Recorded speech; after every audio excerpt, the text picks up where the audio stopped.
Klavdija Durastanti me je pa ponekod spravila v zadrego, zaradi tega, ker ona ima skladnjo bolj asociativno kot pa slovnično pravilno. In včasih je tako, da se spotakneš ob eno besedo italijansko, ki ne veš, a res spada v tisti kontekst ali ne.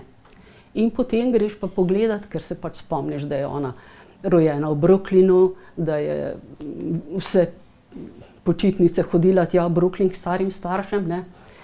In velikokrat pač uporabi besedo, ki je sicer podobna italijanski, v pomenu v angleščini. In temu pol rečejo, ne, sovražni prijatelji. Ampak mislim, da se pa, čeprav je mogoče to ponarejanje, pa mogoče tudi lažji izhod, kot da iščeš, ne, kaj bolj ustreznega. No, ampak tudi sama pravi, ona je tudi prevajalka iz angleščine in v angleščino. In tudi pravi, da ve, da dela napake, da jih bo vedno delala.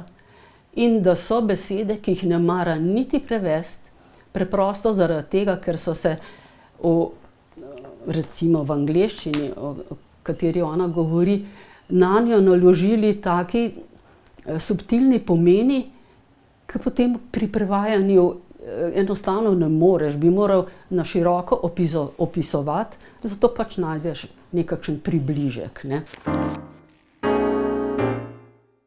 Jaz mislim, da je ta roman napisan pravzaprav čisto za vse.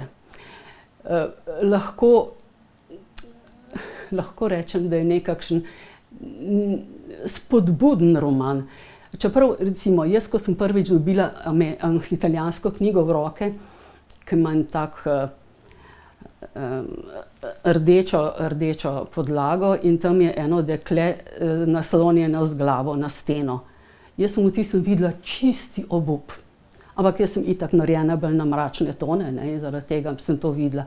Medtem ko recimo slovenska naslovnica je pa taka, da iz katere, ki jo lahko razumeš tako, da ti nič ni usojeno, da se iz vsega lahko izvlečeš, iz tistega jajca, v katerem je to dekle narisano, da se tiste jajce lahko razbije in imaš vso možnost.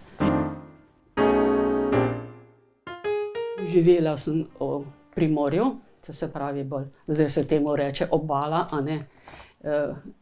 Hodila sem v šolo v Koper, to je pač dvojezično okolje.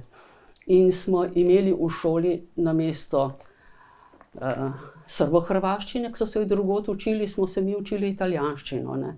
Sicer z Italijani ni bilo kaj dosti stikov, ker to so bili pač tisti časi po londonskem sporazumu, ko so se začeli ezuli seliti in smo bili prišleki več ali manj dosti osovraženi, no.